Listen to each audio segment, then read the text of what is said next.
ಇವತ್ತಿನಿಂದ 100 ವರ್ಷಗಳ ನಂತರ 2123 ಬಹುಶಃ ನಾವ್ಯಾರೂ ಇರೋದಿಲ್ಲ.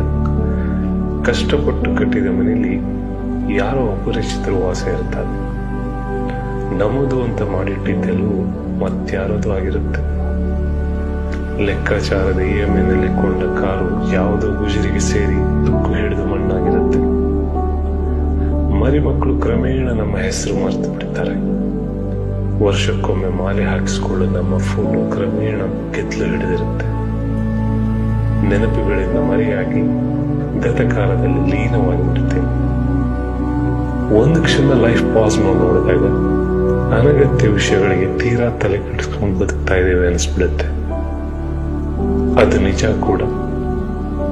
ಇಂದು ಈ ಕ್ಷಣದಲ್ಲಿ ಬದುಕಬೇಕು. ನಿಟ್ಟುಸಿರು ಬಿಡುತ್ತಾ ಮೆತ್ತಗೆ ಹಾಗರಾಗಬೇಕು.